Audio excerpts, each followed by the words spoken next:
Boa noite, queridos irmãos, irmãs. Vamos abrir as nossas Bíblias em Lucas capítulo 6.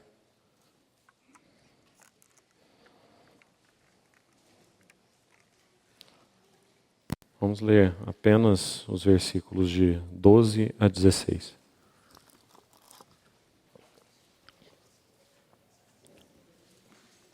Lucas 6, de 12 a 16.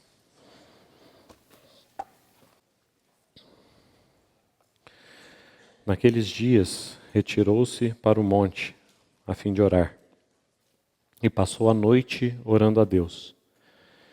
E quando amanheceu, chamou a si os seus discípulos e escolheu 12 dentre eles, aos quais deu também o nome de apóstolos.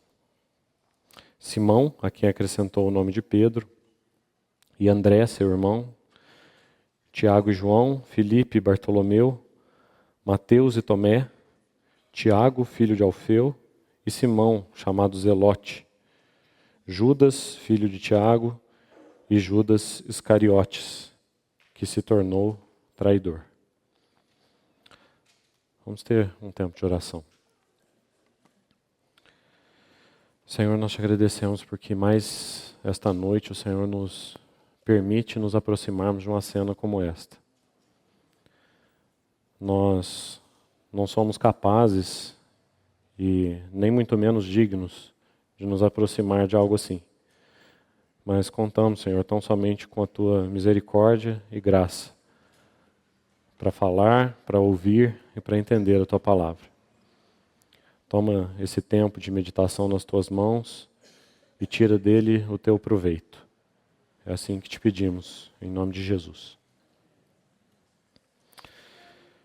Irmãos, recentemente eu soube que os adolescentes gostam de se lembrar que quando comentamos algumas coisas do Evangelho de Lucas, eu sempre me repito dizendo que Lucas é um pintor e que ele pinta alguns quadros, né? Então, para continuar dando motivo aos adolescentes para rirem um pouco, eu vou dizer que novamente nós estamos diante de um quadro. Novamente esse pintor chamado Lucas vai pintar uma maravilhosa cena. E ele, pela habilitação, pelo poder do Espírito Santo, ele é capaz de pintar essa cena em um único versículo. Um quadro tão bonito numa única frase. E essa frase está nesse versículo 12, que nós acabamos de ler. Naqueles dias retirou-se para o monte a fim de orar e passou a noite orando a Deus. Você sabe que nos 3 evangelhos sinóticos, Mateus, Marcos, Lucas, e depois no outro livro de Lucas, Atos, nós temos aí essa mesma lista, essa mesma relação dos apóstolos, dos 12 que o nosso Senhor escolheu e que Ele chamou. Mas essa frase aí do versículo 12 é exclusiva do relato de Lucas. É somente Lucas que vai nos dizer que ele orou, e mais do que isso, que ele passou a noite orando antes dessa escolha, antes dessa decisão. Então esse é um quadro maravilhoso. O nosso Senhor sobe a um monte e ali ele passa a noite orando. Então vamos olhar com calma para essa cena. Vamos nos deter em cada uma dessas expressões, já que todas elas são exclusivas aqui do Evangelho de Lucas, e cada uma delas é cheia de significado. Em primeiro lugar, esses 4 versículos que nós lemos aqui, 5 versículos, eles são o início, eles marcam o início de uma grande sessão, que vai até o capítulo 9.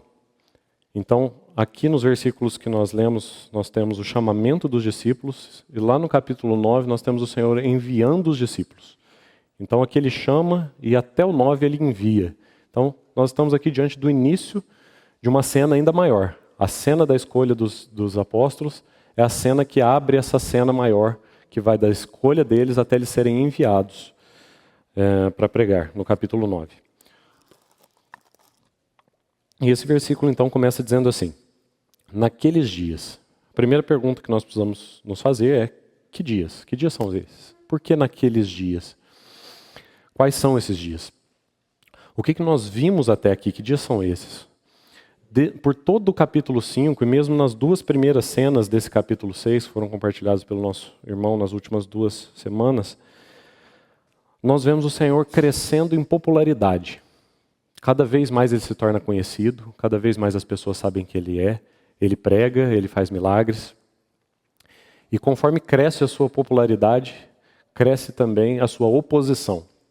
Cada vez mais os fariseus começam a entrar em atrito com ele, cada vez mais ele se torna odiado, cada vez mais conhecido e cada vez mais rejeitado. Esses são os dias. Olhando para trás, cada vez mais popular, cada vez mais odiado. Olhando para frente, o que tem no horizonte do Senhor? Uma escolha. E não é qualquer escolha. Esse é um momento de crise, o momento em que ele vai escolher os seus discípulos. Por que esse é um momento crítico?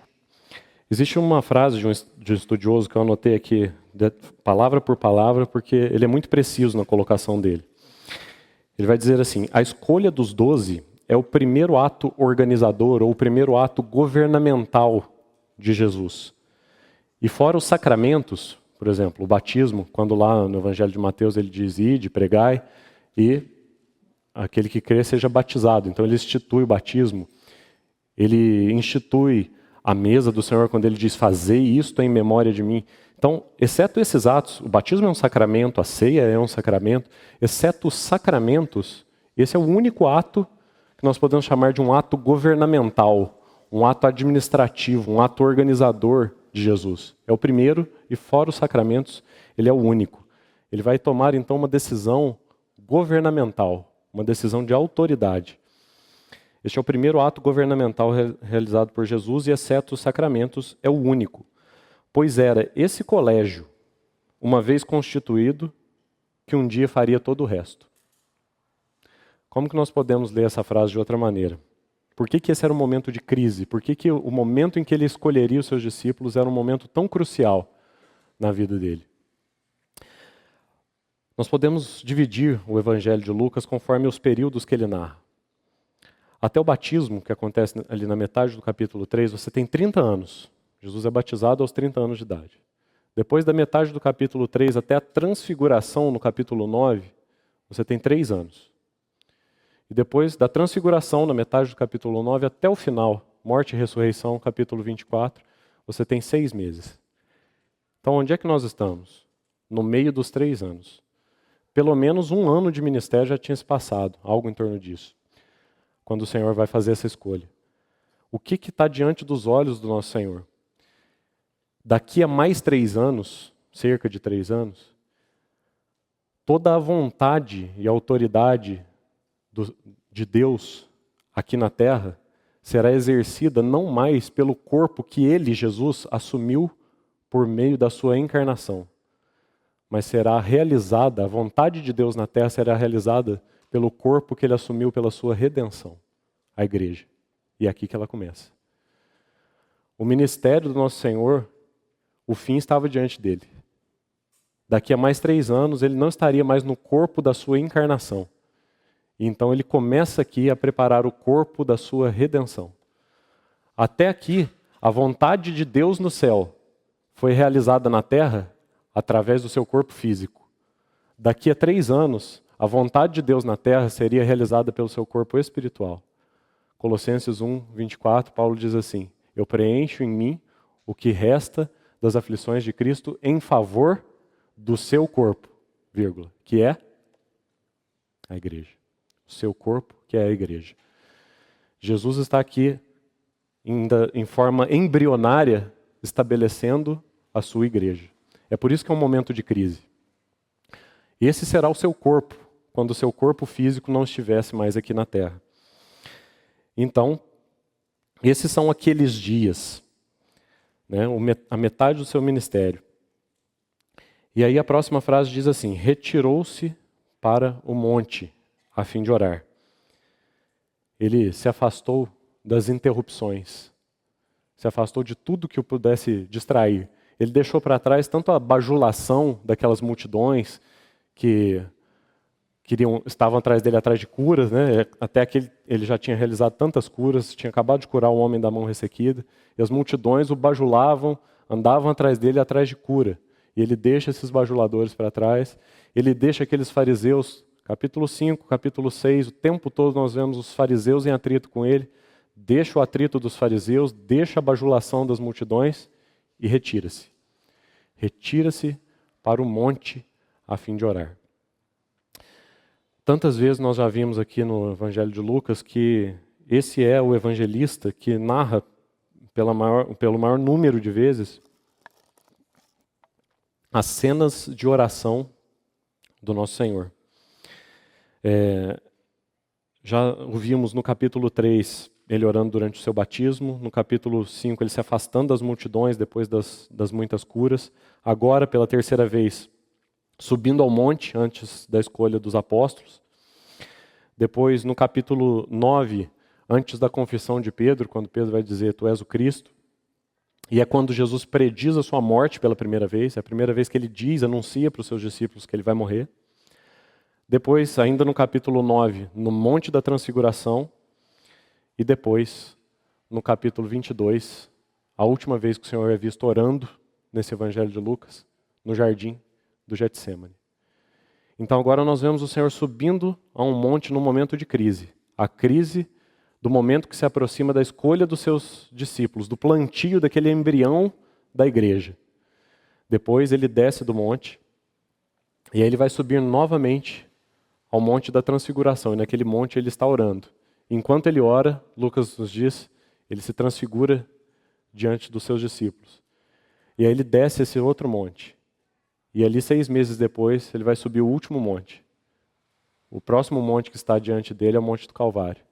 E ele, antes desse Monte do Calvário, novamente ele será visto orando pela última vez no jardim do Getsêmani.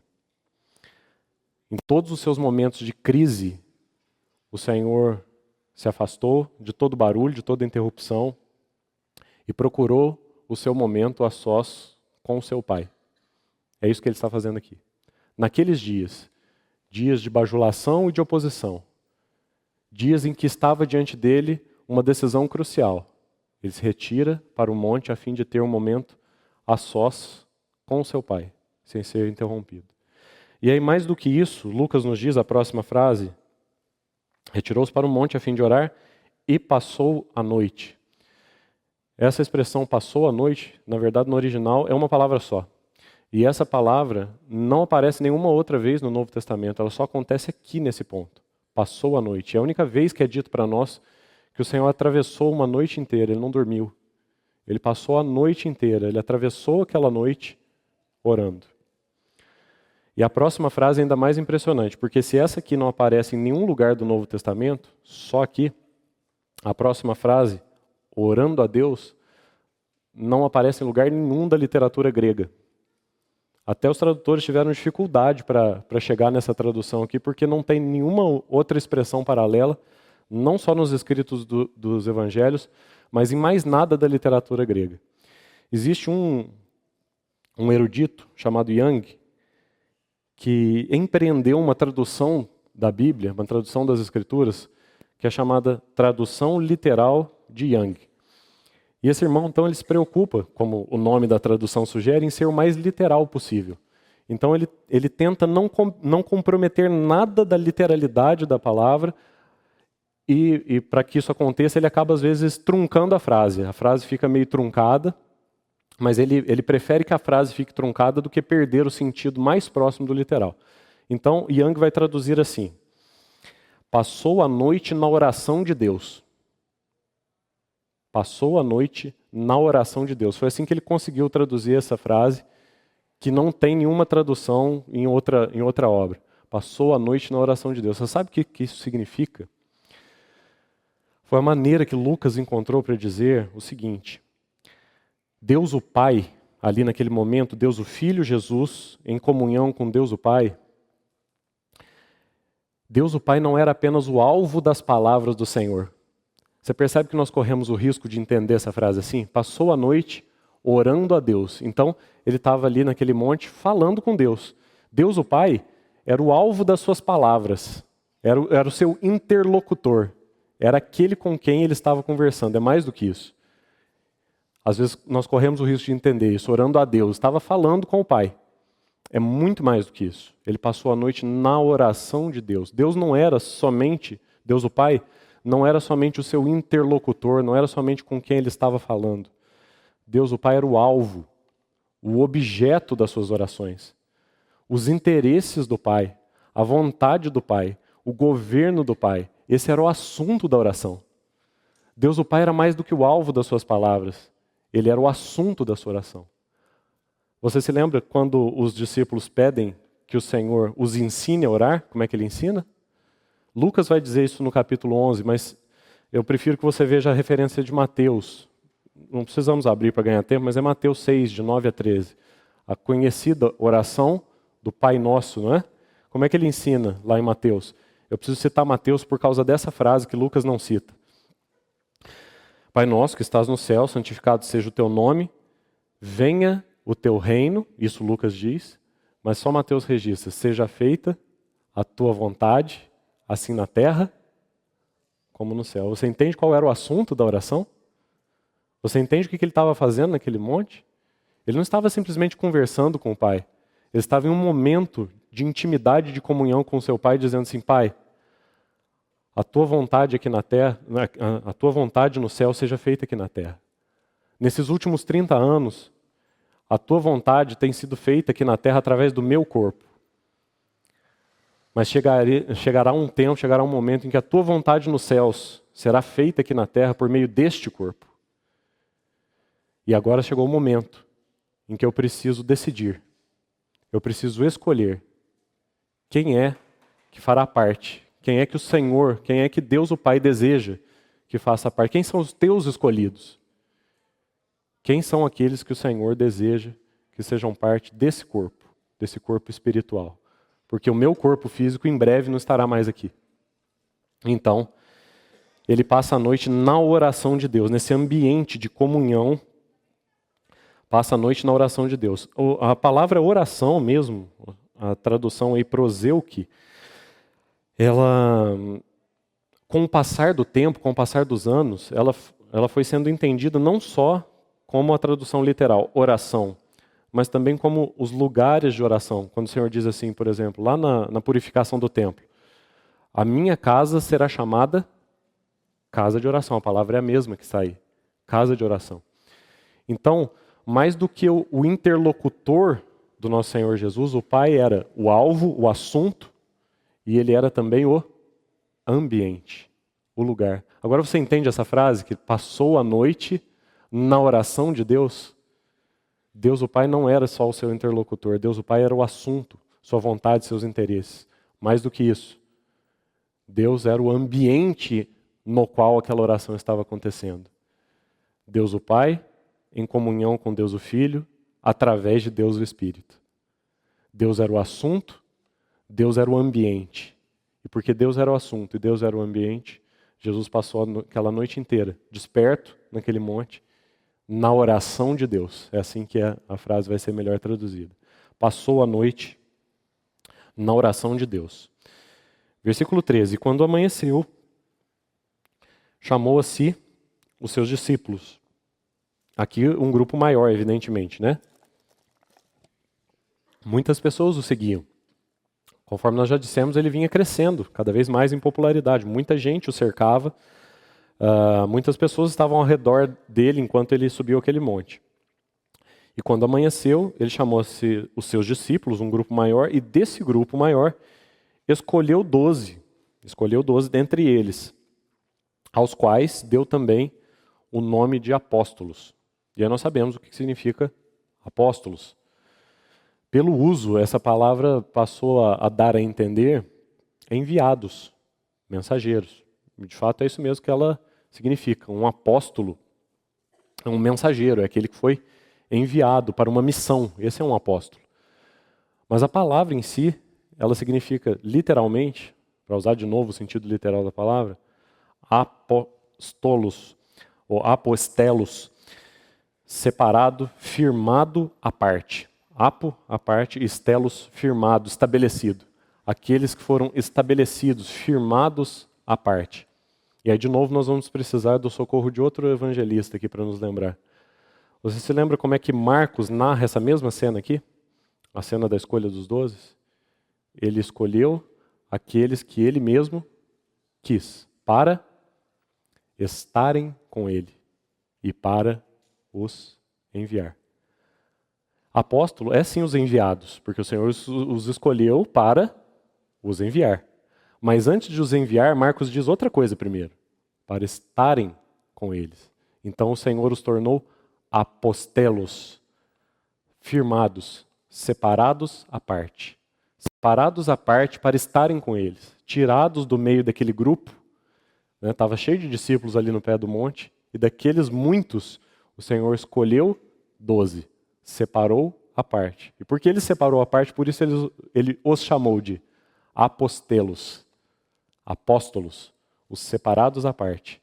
Marcos vai nos lembrar disso. Antes dos apóstolos terem sido chamados como enviados, como mensageiros, eles foram chamados para estarem à parte com ele, estarem com ele e depois para os enviar. Então, por isso, ele os chamou apóstolos. E aí, então, nós chegamos nesses nomes. Quem são esses que o Senhor, após uma noite de oração,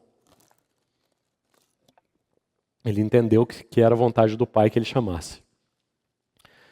Simão, a quem acrescentou o nome de Pedro, diz aí os versículos 14 a 16, e André, seu irmão, Tiago e João, Filipe e Bartolomeu, Mateus e Tomé, Tiago, filho de Alfeu, e Simão, chamado Zelote, Judas, filho de Tiago, e Judas Iscariotes, que se tornou traidor. Você percebe aqui como essa escolha é uma escolha baseada na autoridade, no governo de Deus sobre a terra? Porque o Senhor, de livre e espontânea vontade, baseado unicamente na sua autoridade, no seu governo, ele escolhe esse último nome aí, Judas Iscariotes, que se tornou traidor. Você percebe que essa é uma escolha de amor à vontade do Pai? Porque nesse monte, depois de passar a noite inteira orando, ele entende que é vontade, que é governo do seu Pai, que ele escolha esse último, esse que o iria trair. Isso é uma escolha de amor pela vontade do Pai.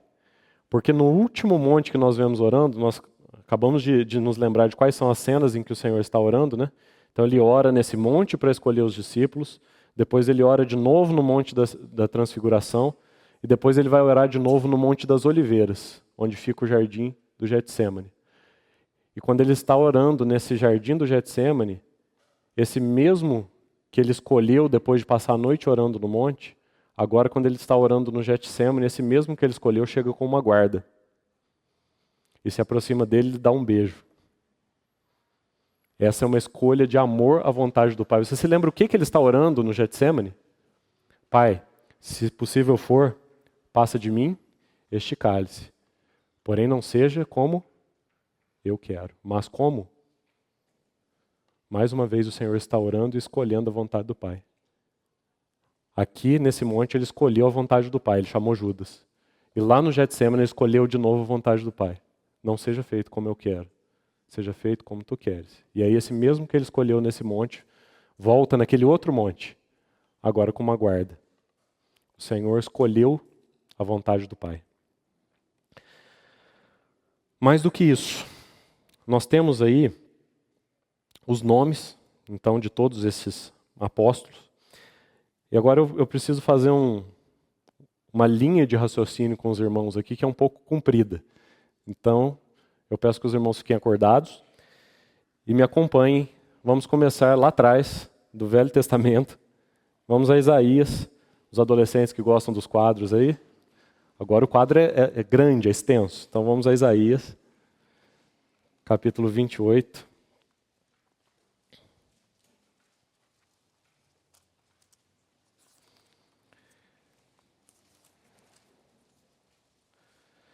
Nós precisamos responder uma pergunta, é por isso que eu vou acompanhar essa linha de raciocínio.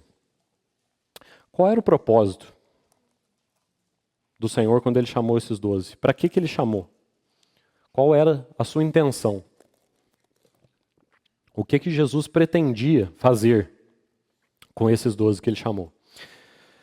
Então, Isaías 28, versículo 16, vai nos dizer assim. Isaías 28, 16. Portanto, assim diz o Senhor Deus: Eis que eu assentei em Sião uma pedra, pedra já provada, pedra preciosa, angular, solidamente assentada. Aquele que crer, não foge.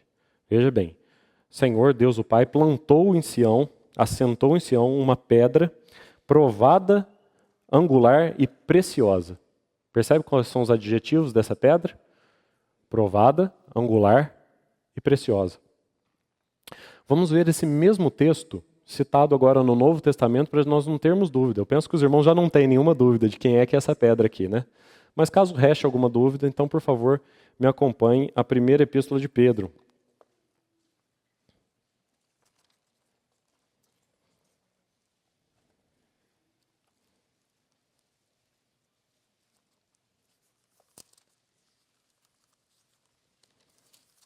Primeira epístola de Pedro, 2.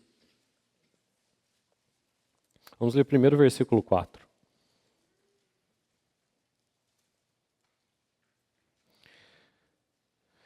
Chegando-vos para ele, a pedra que vive. No versículo 3 ele diz quem é. Se é que já tendes a experiência de que o Senhor é bondoso. Ele está falando de Jesus. Chegando-vos para ele, para esse Senhor, a pedra que vive, rejeitada assim pelos homens, mas para com Deus eleita e preciosa. Veja aí o versículo 6. Agora Pedro vai citar esse texto de Isaías, que nós acabamos de ler.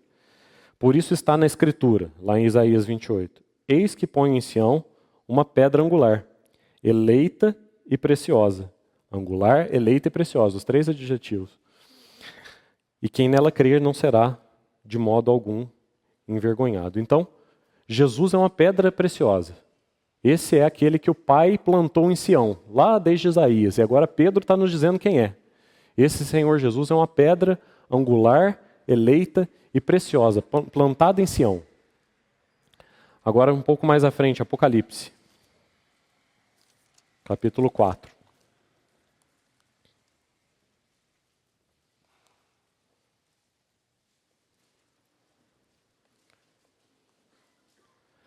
Ainda estamos falando desse mesmo Senhor, essa pedra angular, eleita e preciosa. Apocalipse, capítulo 4, versículo 3. Vamos ler o 2 aí apenas por causa do contexto. Imediatamente, eu, João, narrando, me achei em espírito e eis armado no céu um trono, e no trono alguém sentado. E esse que se acha sentado é semelhante no aspecto à pedra de jaspe e sardônio, e ao redor do trono há um arco-íris semelhante no aspecto à esmeralda. Está vendo? Até então, Isaías e Pedro estão nos dizendo que o Senhor é uma pedra preciosa. Agora, João em Apocalipse tem uma visão um pouco mais ampla da glória dessa pedra preciosa. Então ele diz que esse que está sentado no trono, a sua aparência é como jaspe, a sua aparência é como sardônio.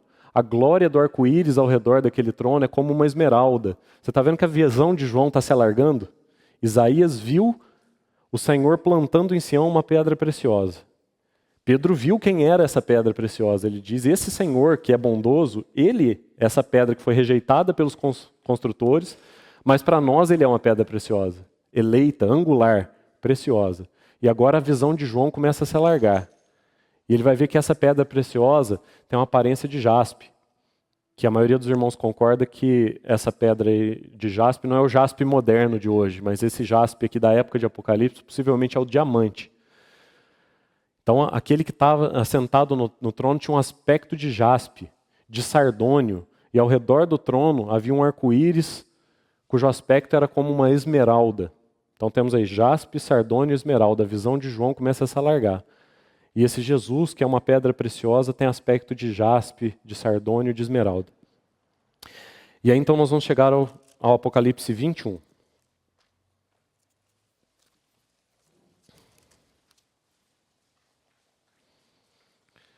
Já estamos aqui no fechamento de toda a revelação de Deus, Apocalipse 21. Tem poucas páginas aí para acabar a sua Bíblia. Então vamos começar pelo versículo 9, 21, 9. Então veio um dos 7 anjos que tem as 7 taças cheias dos últimos 7 flagelos e falou comigo dizendo: Vem, mostrar-te-ei a noiva, a esposa do Cordeiro. Espera aí. Até então nós estamos falando de Jesus, né? Isaías 28, o Senhor planta em Sião uma pedra preciosa. 2 Pedro, essa pedra é Jesus. Apocalipse 4, essa pedra tem um aspecto de jaspe, de sardônio, de esmeralda. Agora Apocalipse 21 vai mostrar a noiva do Cordeiro. Até então estávamos falando de Jesus. Agora ele vai mostrar a noiva, a esposa do Cordeiro. Vem mostrar-te a noiva, a esposa do Cordeiro, versículo 9. E me transportou em espírito, versículo 10, até uma grande e elevada montanha e me mostrou a santa cidade Jerusalém, a nova Jerusalém, que descia do céu da parte de Deus. Então essa noiva, esposa do Cordeiro, é uma cidade, é a nova Jerusalém. Versículo 11, a qual tem a glória de Deus. Então, a noiva, a esposa do Cordeiro, tem a glória de Deus. Essa que nós vimos, que João viu lá em Apocalipse 4, que tem aspecto de esmeralda, de jaspe, de sardônio. A noiva, a esposa do Cordeiro, que nós sabemos quem é, a igreja, ela tem a glória de Deus.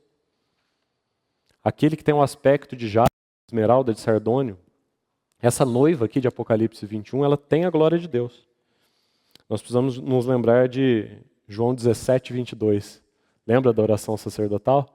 Eu lhes tenho transmitido a glória que me tens dado. É assim que Jesus ora, já nas vésperas da cruz. Ele reúne esses mesmos 12 discípulos ao redor dele, ali naqueles discursos do cenáculo. A cruz está a poucos dias de distância, a poucos momentos de distância, a bem dizer. E então ele ora, junto com aqueles discípulos, ele diz isso, em João 17, 22. Eu lhes tenho transmitido a glória que me tens dado. E então essa noiva, essa esposa, que também é uma cidade, aí de Apocalipse 21, ela tem a glória de Deus, diz o versículo 11. O seu fulgor era semelhante a uma pedra preciosíssima, como pedra de jaspe cristalina. Você está começando a ver a igreja refletindo a glória de Cristo? Essa noiva, essa noiva que é uma cidade, a glória que ela tem é semelhante a jaspe. A mesma que João viu lá em Apocalipse 4, naquele trono. E o texto não para por aí. Tem a glória de Deus semelhante a pedra preciosíssima, como pedra de jaspe. Pule aí para o versículo 14. A muralha da cidade tinha 12 fundamentos, e estavam sobre estes os 12 nomes dos 12 apóstolos do Cordeiro. Agora você entende por que nós voltamos lá a Isaías e traçamos toda essa linha até chegar aqui? Lá em Isaías, o Senhor assenta uma pedra preciosa em Sião. Em 2 Pedro, essa pedra é Jesus. Em Apocalipse 4, ela tem a aparência de jaspe, sardônio, esmeralda. Em Apocalipse 21, a noiva tem aspecto de jaspe. Essa noiva é uma cidade. Os fundamentos do muro dessa cidade são 12. Sobre eles estão 12 nomes. O nome dos 12 apóstolos do Cordeiro. E o que mais diz? Vamos pular para o versículo 19. Os fundamentos da muralha da cidade estão adornados de toda espécie de pedras preciosas. O primeiro fundamento é de jaspe. O segundo de safira, o terceiro de calcedônia, o quarto de esmeralda. Lembra de Apocalipse 4? O quarto de esmeralda. O quinto de sardônio. Então, os três aspectos que João tinha visto em Apocalipse 4, aquele que estava no trono. Aspecto de jaspe, de sardônio e um arco-íris com aspecto de esmeralda. O sexto de sárdio, o sétimo de crisólito, o oitavo de berilo, o nono de topázio, o 10º de crisópraso, o 11º de jacinto e o 12º de ametista. Eu nem poderia fazer isso no tempo que nós temos aqui, e nem é o propósito, nós fugiríamos completamente do assunto que estamos estudando em Lucas. Mas se você tiver esse desejo no coração, os nossos irmãos jovens recentemente fizeram um profundo estudo sobre essas pedras. E essas pedras, cada uma delas está relacionada a uma das tribos de Israel, se você olhar em Êxodo 28, e a cada um dos 12 apóstolos, como nós acabamos de ver aqui no texto de Apocalipse 21. E é riquíssimo a comparação que alguns irmãos estudiosos fazem de cada uma dessas pedras e as características que elas têm, com as características que o Senhor trabalhou e produziu na vida de cada um desses 12 homens. Claro que Judas não está entre eles, nós estamos considerando Matias, que vai ser incluído na lista de Atos, né, no lugar de Judas Iscariotes. Então, se os irmãos sentirem esse desejo, a primeira fonte que eu recomendo os irmãos consultarem são esses irmãos, os nossos irmãos jovens que fizeram um estudo muito produtivo, muito precioso sobre essas pedras. Mas temos também outras fontes de irmãos que estudaram isso. De toda forma, eu queria abordar isso de forma geral. E é por isso que nós traçamos toda essa linha. O Senhor, quando escolhe esses 12 que Ele escolheu no texto de Lucas, que é alvo do nosso estudo, Ele tinha um propósito. Ele tinha um objetivo. Ele não estava escolhendo quaisquer 12 que passaram pela frente dele. Ele estava escolhendo aqueles que se tornariam, não por nenhum mérito próprio, não por nenhuma capacidade própria, mas aqueles que se tornariam os 12 fundamentos da Nova Jerusalém. Você acha que isso é pouca coisa? Você acha que isso é uma escolha aleatória? Uma escolha impensada? O Senhor estava ali naquele monte, escolhendo os 12 fundamentos da Cidade Santa. Os 12 fundamentos da Nova Jerusalém. As 12 pedras preciosas que você acabou de ler aí em Apocalipse 21. Mas elas ainda não eram essas 12 pedras preciosas naquele dia. Na verdade, eles estavam mais para 12 cacos de barro. Mas era isso que o Senhor pretendia fazer com eles. E de fato fez. Porque nós estamos olhando agora para o final da história, para o desfecho do fim dos tempos, e agora nós vemos aqueles 12 cacos de barro transformados em 12 pedras preciosas. Os 12 fundamentos da Nova Jerusalém.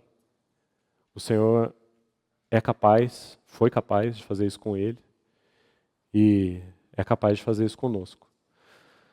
Sabe, irmãos, tem uma frase que tem sido muito repetida nos nossos dias. Aliás, é um jargão muito querido dos coaches. Gostam muito de postar umas fotos nas redes sociais, fazendo um curso, ou então fazendo um exercício físico. Eles colocam assim: em busca da minha melhor versão. Irmão, sabe qual é a minha melhor versão? Sabe qual é a sua melhor versão?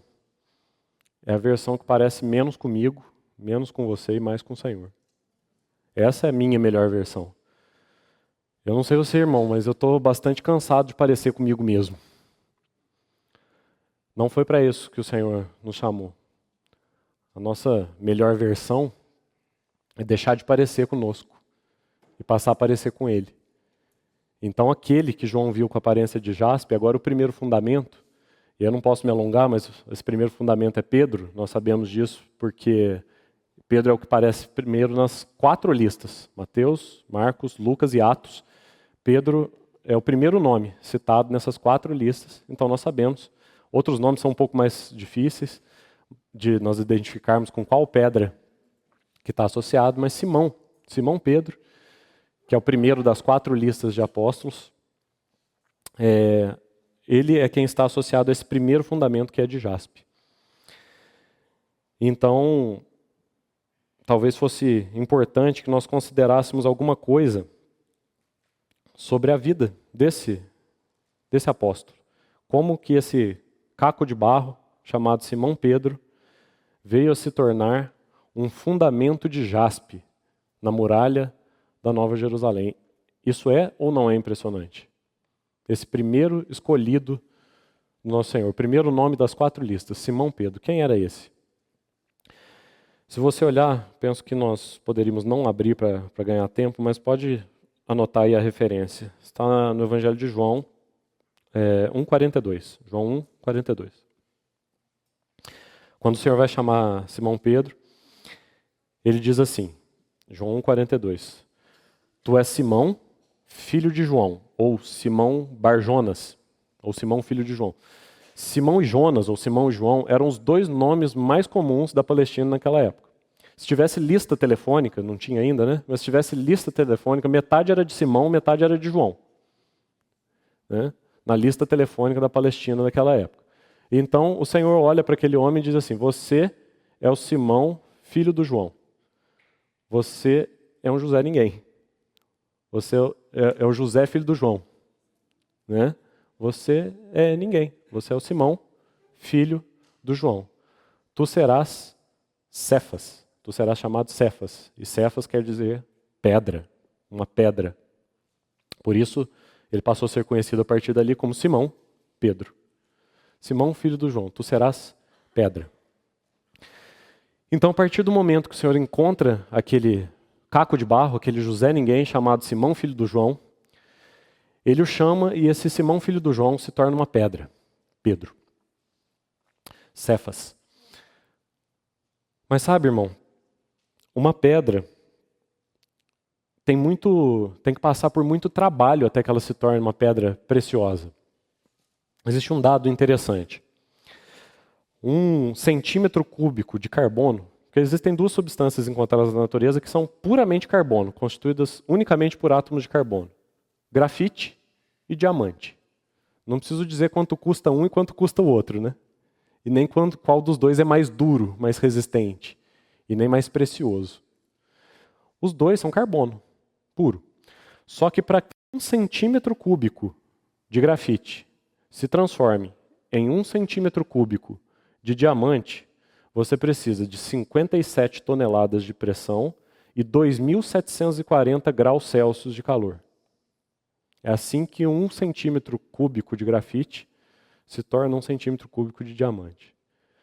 Essa pedra bruta, esse caco de grafite, tinha muito calor ainda para suportar e muita pressão ainda para suportar, para se tornar um diamante. E essa é a primeira etapa do processo. Primeiro, então, esse grafite vai ser submetido a pressão e calor. Então, ele vai se tornar um diamante. Mas o diamante bruto, ele ainda não tem o seu pleno valor. Ele ainda precisa ser convertido em uma gema preciosa. E então esse diamante bruto, ele passa por 4 processos. O primeiro se chama esfoliação. Porque quando ele é encontrado na natureza, dificilmente ele é uma pedra isolada. Ele está misturado com outras pedras. Então você retira da mina aquela pedrona enorme, cheia de um monte de tipos de rocha, e no meio dessas rochas tem um diamante. Por exemplo, uma dessas rochas é o quartzo comum. Quartzo não vale nada, né? Quartzo é basicamente a areia mais dura. E no meio desse monte de quartzo comum, lá no centro tem um diamante. Então o primeiro processo que você precisa fazer se chama esfoliação. E então vai ser tirado todo aquele resto de mineral, de quartzo, para que fique só o diamante. Esse é o primeiro processo, o Senhor nos põe à parte. Foi isso que ele fez, né? Quando ele chamou os 12. Nós acabamos de ler em Lucas que ele desceu do monte e ali estavam vários dos seus discípulos. E aí o Senhor vai começar a trabalhar com 12. Então 12 são apostelos, são separados, são postos à parte. Aqui está a primeira etapa do processo. Serrar fora o quartzo, os minerais, e aí o Senhor põe à parte então aquele que já é um diamante. Ele separa aquela pedra. Depois de passar pela esfoliação, que diz respeito ao aspecto coletivo, ele nos separa de tudo que é comum para nos tornar preciosos aos olhos dele, ele nos separa de tudo que é comum. Depois essa pedra precisa ser serrada. O diamante bruto, ele é completamente irregular e disforme. Então ele vai ser serrado para remover aquelas irregularidades. Agora que o Senhor já nos tratou de nos separar de tudo aquilo que são os outros e as circunstâncias e as externalidades, agora ele vai lidar conosco. Agora ele vai começar a trabalhar em cima daquela pedra. Então ele serra a pedra e ele vai remover as suas irregularidades. O Senhor nos tira de tudo que é externo e nos deixa sozinho com ele. E aí ele vai trabalhar conosco. Agora a serra vai começar a agir em cima do diamante. E aí tem um terceiro processo. O terceiro processo nós conhecemos bem, chama-se lapidação. Depois que o diamante é esfoliado, é serrado, agora ele vai ser lapidado. E a lapidação tem o propósito de imprimir faces naquela pedra. Então você tem uma pedra agora que já tem forma de pedra, mas agora a lapidação vai fazer facetas, vai fazer faces naquele diamante. Porque enquanto ele ainda não está facetado, enquanto ele ainda não tem faces, ele não é capaz, por exemplo, de fazer aquele prisma que a gente vê nas imagens da física, onde entra aquela luz branca, e ela então entra por uma face daquele diamante, e aí quando ela sai na outra face do diamante, ela se difrata nas 7 cores do arco-íris. Enquanto o diamante não está lapidado, ele não tem essa capacidade. Então o Senhor precisa tratar naquele diamante e agora ele vai imprimir faces.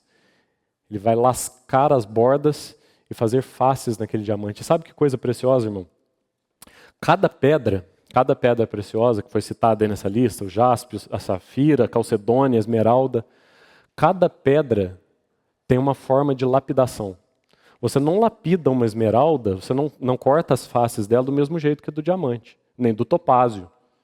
Cada pedra tem uma lapidação específica. Você quer ver como que Pedro foi lapidado? Você se lembra, por exemplo, que os discípulos o Senhor estava dizendo que todos o deixariam, e aí Pedro vai dizer assim, Senhor, esses aí talvez, eu jamais te abandonarei. O que o Senhor fala para ele? Simão, antes que o galo cante, tu me negarás 3 vezes. E aí você lembra também do Simão cheio de boas intenções, tentando poupar o Senhor da cruz naquela ocasião, naquela mesma ocasião em que o Senhor pela primeira vez prediz a sua morte. Aí Simão diz assim para ele, Senhor, isso de modo nenhum te acontecerá. O que o Senhor responde para ele? Arreda Satanás. O diamante, irmãos, é a pedra mais dura que existe. Para lapidar essa pedra, os golpes são certeiros. Você não vê nenhum outro discípulo escutando arreda Satanás, vê? O único que ouviu arreda Satanás foi Pedro. A pedra mais dura precisa dos golpes mais duros. Né? As outras pedras, Tiago e João, os 2 filhos de Zebedeu, lá em Lucas 19, quando o Senhor é rejeitado em Samaria, fala, Senhor, o Senhor quer que desça fogo do céu em cima desses samaritanos? O Senhor poderia ter dito para eles, arreda Satanás também, né? Mas não, o Senhor sabe lapidar cada pedra. O diamante é mais duro, o diamante aguenta a pancada. Então o diamante ouviu, arreda Satanás. João, a Calcedônia, ouviu, vós não sabeis de que espírito sois. Teve poda também. Mas quando ele foi podar João, ele diz, você não sabe de que espírito você é. Quando ele foi podar Pedro, ele disse, arreda Satanás. Cada pedra tem a sua lapidação. Cada pedra tem a sua lapidação. O Senhor é perito, um perito joalheiro, e ele sabe onde cortar cada face. Por último, 4º processo. Depois de esfoliado, serrado, lapidado, esse diamante vai ser polido. E aí quando ele é polido, ele reflete toda a luz da beleza e da glória de Deus. Sabe como é que se pule um diamante? Eu acabei de dizer que o diamante é a pedra mais dura que tem. Como que uma pedra desse grau de dureza pode ser polida? Sabe a única coisa que é capaz de polir o diamante? O diamante. O pó do diamante misturado com óleo. Faz uma pasta diamantada. Aliás, serve para polir dente também. É muito bom para polir dente. É óleo com pó de diamante. A única coisa que é capaz de polir o diamante é o diamante. A única coisa que é capaz de fazer aquele diamante refletir a glória de Deus é outro diamante. É somente, aí nós precisamos lembrar de 2 Coríntios. Contemplando como por espelho a glória do Senhor, nós somos transformados de glória em glória na sua própria imagem. É só o polimento pelo diamante que é capaz de fazer aquele diamante brilhar. E é assim que o Senhor trabalhou. Num caco de barro, chamado Simão Pedro, naquela pedra, naquele cubo de grafite, com muita pressão, com muito calor, com esfoliação, serragem, lapidação e por fim um polimento. E agora nós estamos aqui em Apocalipse 21, E o Senhor vai nos dizer a respeito dele. O primeiro fundamento é de jaspe. O primeiro fundamento é de jaspe. Aquele mesmo Simão. Esse Pedro vai dizer na sua epístola assim, irmãos, não estranheis o fogo ardente que vos prova, que se levanta no meio da sua vida destinado a te provar. E ele experimentou muito fogo, muito calor, muita pressão, mas no final, quando ele escreve as suas epístolas, ele sabe por quê. Então ele diz, não estranhe. Não estranhe esse fogo ardente que surge no meio de vocês, destinado a provar. Porque é a confirmação da vossa fé. É isso, esse é o processo. Não tem nada de errado acontecendo. Não tem nada de estranho. É isso mesmo que é para acontecer. Precisa de muito calor. Precisa de muita pressão. Para que você se torne a melhor versão, já que é o que todo mundo está querendo nos nossos dias, quer tornar a melhor versão. É assim que o Senhor te torna a melhor versão. Muito calor, muita pressão, te deixa menos parecido com você e mais com Ele, até que a sua aparência se torne como a de jaspe. Esse é o processo. Esse é o processo que o Senhor trata conosco. Ainda olhando para essas pedras, eu queria concluir com o texto de Êxodo 28. Êxodo 28.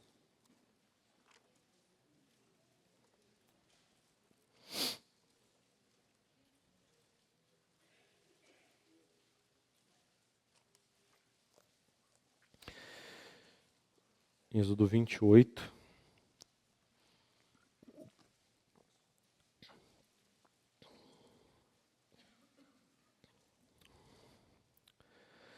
Versículos 15,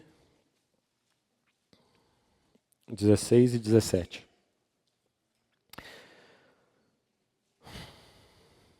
Êxodo 28, 15, 16 e 17. Agora, o Senhor está aqui descrevendo, está dando orientações a Moisés como que ele vai preparar, construir aquela veste do sumo sacerdote, as vestes de Arão. E aí a partir do versículo 15, aí, 28, 15, você vai ter a descrição do peitoral. Então existia uma estola sacerdotal, o sumo sacerdote Arão usava uma estola, uma espécie de um avental, que tinha suas ombreiras e tinha um peitoral. E essa descrição que nós vamos ler é a descrição do peitoral. Farás também o peitoral do juízo, de obra esmerada, conforme a obra da estola sacerdotal o farás. De ouro, estofa azul, e púrpura, e carmesim, e linho fino retorcido farás. Quadrado e duplo será de 1 palmo o seu comprimento, e de 1 palmo a sua largura. Sabe quem mais era quadrado? Nós pulamos isso lá no texto de Apocalipse, mas se você ler Apocalipse 21 com calma, você vai ver que a Nova Jerusalém tem a mesma largura e a mesma altura também. Então, esse peitoral aqui cheio de pedras é a mesma Nova Jerusalém, lá com seus fundamentos de pedras preciosas. Esse é um peitoral que também é quadrado, assim como a Nova Jerusalém. 1 palmo. 1 palmo de largura, 1 palmo de altura. Eu preciso citar João 17 de novo. Aqueles que tu me deste, ninguém os arrebatará das minhas mãos. Aqueles que tu me deste, nenhum se perdeu, exceto um, que era o filho da perdição. Aqueles que o Senhor colocou nas minhas mãos, nenhum se perdeu. O peitoral tinha 1 palmo de largura, 1 palmo de altura. E ele era carregado por cima do coração do sumo sacerdote. Você se lembra qual é o enfoque, a visão do livro de Lucas? Vai nos apresentar o nosso Senhor como um homem e como um sacerdote. Você está vendo agora em Lucas 6, o sumo sacerdote carregando um peitoral? Aí está. Em Lucas 6, versículos 12 a 16. O Senhor está começando a costurar esse peitoral aqui. O nosso sumo sacerdote, não mais Arão, lá de Êxodo, mas o nosso sumo sacerdote vai carregar sobre o seu peito 12 pedras. Colocarás nele engaste de pedras, com 4 ordens de pedras. A ordem de sárdio, topázio e carbúnculo será a primeira ordem. A segunda ordem será de esmeralda, safira e diamante. A terceira ordem será de jacinto, ágata e ametista. A quarta ordem será de berilo, ônix e jaspe. Jaspe no começo e jaspe no fim, né? A quarta ordem será de berilo, ônix e jaspe. Elas serão guarnecidas de ouro nos seus engastes. O mesmo Senhor Jesus, aqui representado nesse sumo sacerdote, Arão, carregando as mesmas 12 pedras sobre o seu peito, aqui, e dentro do seu coração, lá nos Evangelhos, depois lá no Apocalipse. As mesmas pedras, os mesmos fundamentos. O nosso Senhor, não somente Ele é um perito em tomar essas pedras e fazer todos esses duros e graves processos que nós descrevemos aqui com ela. De fato, são processos dolorosos, são processos difíceis, e o nosso Senhor é perito em conduzi-los nas nossas vidas para que um pedaço de grafite seja tornado em um diamante. Mas Ele não toma as nossas vidas por puro prazer de nos fazer suportar a pressão. Ele nos faz suportar essa pressão a fim de que nós nos tornemos preciosos, para que Ele então nos carregue nesse peitoral. E se você continuar lendo a descrição, você vai ver que Ele carrega também sobre os ombros. Porque também os mesmos 12 nomes que estão nas 12 pedras do seu peito, estão 6 de um lado e 6 do outro, nos seus ombros. O trabalho e a pressão necessárias para que essas pedras sejam convertidas em pedras preciosas é duro, é árduo. Mas a finalidade é que elas sejam carregadas depois, nesse peitoral e nesses ombros do nosso sumo sacerdote. Vamos agradecer ao nosso Senhor por isso.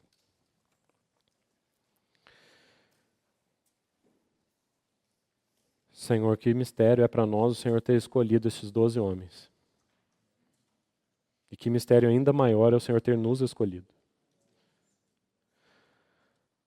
Senhor, nós te agradecemos porque só Tu tens as mãos peritas para tratar com esses cacos de barro. Só o Senhor sabe quanto calor e quanta pressão nós precisamos suportar. Só o Senhor sabe que facetas imprimir nas nossas vidas. Mas nós te agradecemos, Senhor, porque tudo isso é visando o Teu coração. Nós te agradecemos, Senhor, porque estamos nas Tuas mãos e delas ninguém nos arrebatará. Nós estamos sobre os Teus ombros e dali ninguém é capaz de nos tirar. E nós estaremos para sempre no Teu coração. Te agradecemos, Senhor. Muito obrigado, em nome de Jesus.